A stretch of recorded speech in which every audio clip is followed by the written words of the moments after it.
नमः शिवाय। हर हर महादेव। आप सभी शिव भक्तों को हर हर महादेव। मैं प्रयागानंद सरस्वती महाराज आज आपके समक्ष एक बात बताने जा रहा हूँ। कई ऐसे मूर्ख लोग होते हैं जो कहते हैं गुरु देख कर करने चाहिए। कल की बात है, किसी ने मुझे कहा कि मुझे गुरु बनाना है, लेकिन मैं मतलब सभी संतों में घूम रहा हूँ, देख रहा हूँ, मुझे अच्छे गुरु नहीं मिल रहे। ये तो गुरु करने में भी स्वार्थ हो गया।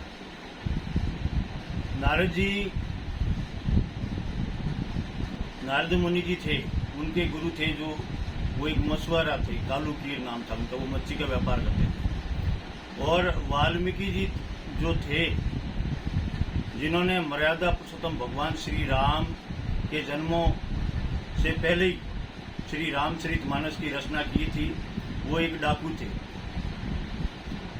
जब वो डाकू थे तो लोगों को मारकर लूटते थे।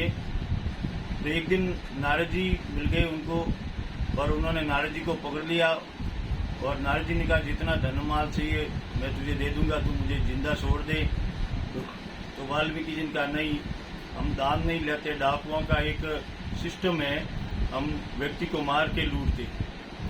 तो नारद जी ने कहा, तू ये जो पाप कर रहा है, इस पाप को भोगेगा तू। तो उस वाल्मीकि जी ने कहा कि मैं क्यों भोगूंगा, मेरे साथ मेरी पत्नी, बच्चे, माता पिता वो सब भोगेंगे। तो नारद जी ने कहा कि मुझे यहाँ पेड़ से बांध दे और अपने घर जाके पूछ ले। तो वाल्मीकि जी अपने घर गए और घर जाकर अपनी पत्नी, बच्चों, माता पिता को पूछा।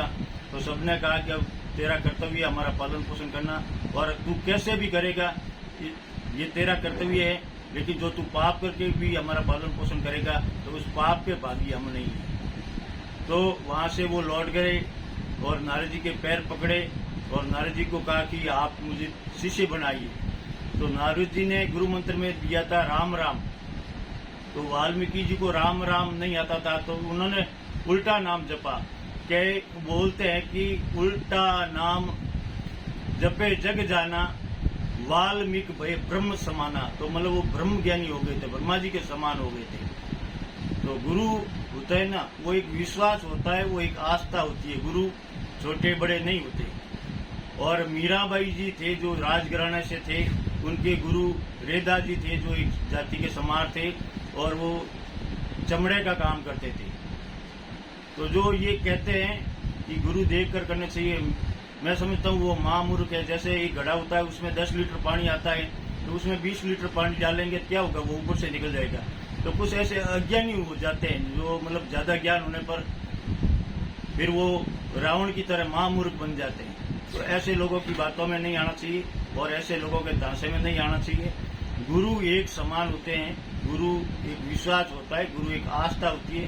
कोई भी संत, महापुरुष, किसी भी संत को आप अपना गुरु बना सकते हैं, और गुरु के दिए हुए वचन को रटेंगे तो आपका आगे जाके भी कल्याण होगा। ओम नमः शिवाय।